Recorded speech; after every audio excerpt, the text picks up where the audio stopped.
Tant Mika. Non, actrice zéo Sevel Zobé Greg en radio Brok Gweneta Rock.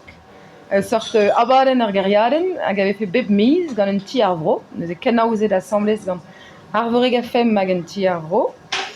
Hag avait fait pellitud eus ar memez gariaren evit komz deus ar vro, quoi. Hag fait ar skolaire, une an dilenet ma zeus, une an deus ar gevredigez, hag ober un eur ar baren, gant tut ar versterien, quoi.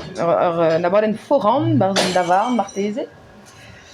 Evit bez a tostor ouz an dachem, a tostor ouz an dut. Ego megav din radio zo mad e baz studio, me mad ie en tammik bez a en diavez a sevel a badennou war reun vel ma vez gret da skouer gant France Bleu, mais France Bleu zo kalz pinvidik orgedon, kalz mioc'h a dut, teknikourien, kalz mioc'h a achan, war an dafar ie. Si tu prenais des obé gant nion meur studio fiv hag a zo bet achan taouet gant ar red adek, studio fiv a gous 16 000 € ne mestra.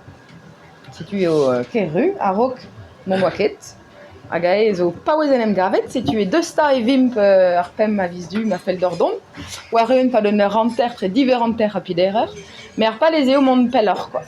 A me ar pez a fel din ie, ez eo labour a kalz mioc'h gant ar skolioù, ar skol a jedi, figure broleoun ez eo un dachen pinvidik da garver a brezonek, figure ez eo dija l'er ma zeus ar muioc'h a brezonek erien, ne bez eo daou skolaj diwan, ar bern skolioù diouzek a skolioù diwan, a lycée Kareiz ma kepel ken ebeut, bezo lycéou hag a zo diouzek.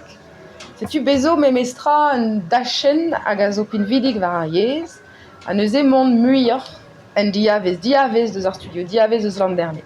Pe a tostor ouz ar chilaouerien.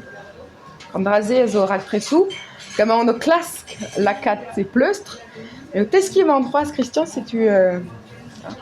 Miss Meurs, t'as fait stagiaire retour dans l'entrelès? Ah bah, va c'hoaz se meus ur gelenerez deus drodour hag a deux radio vit sevel ur raktrez gati, setu Gaël.